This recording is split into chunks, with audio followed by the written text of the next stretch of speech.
Late 2023కి వచ్చేసరికి India తన diplomatic ఛానల్స్తోని ఇక యునైటెడ్ కింగ్డమ్ని సీదా వార్న్ చేసి ఇక నువ్వు ఇట్లా చేసినావు అని అంటే మా ఇండియన్ ఇన్వెస్ట్మెంట్స్ ఏవైతున్నాయో మా ఇండియన్ మేము ఏదైతే పెట్టుబడులు పెట్టాలనుకుంటున్నామో అదిగా ఖచ్చితంగా యునైటెడ్ కింగ్డమ్లో పెట్టము, లండన్లో బ్రిటిష్ గవర్నమెంట్లో పెట్టము, సీదా తీసుకుపోయి మేము ఐర్లాండ్లో పెడతాము.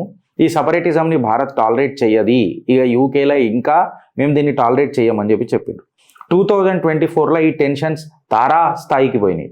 దాని తర్వాత బ్రిటిష్ మన బీబీసీ ఉంది కదా ఫ్రెండ్స్, బీబీసీ మోదీ ఒక డిక్టేటర్ అని చెప్పి ఒక డాక్యుమెంటరీ రిలీజ్ చేస్తుంది జస్ట్ ఎలక్షన్స్ కంటే ముందు. క్రిటికల్ డాక్యుమెంటరీ మోదీ మీద, నరేంద్ర మోదీ మీద, మోదీ ఒక డిక్టేటర్ అని చెప్తుంది. దానికి ఒక జర్మన్ కుక్క వత్తాసు పలుకుతాడు.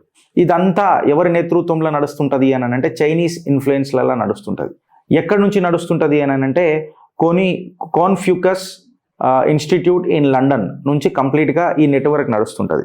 ఇది బెడిసి కొడుతుంది. కాకపోతే ఇది భారత్ ఖచ్చితంగా దీన్ని తిప్పి కొడుతుంది. కాబట్టి ఇది బెడిసి కొట్టిన తర్వాత, ఈ మీడియా లీకులు దొరికిన తర్వాత, ఎవడెవడు ఇన్వాల్వ్ అయ్యి ఎవడెవడు చేస్తున్నాడు చైనీస్ ఇన్ఫ్లుయెన్స్తో అవుతుందని భారత్ ఆధారాలు పెట్టిన తర్వాత బీబీసీలో హై ప్రొఫైల్ రెసిగ్నేషన్స్ జరుగుతాయి.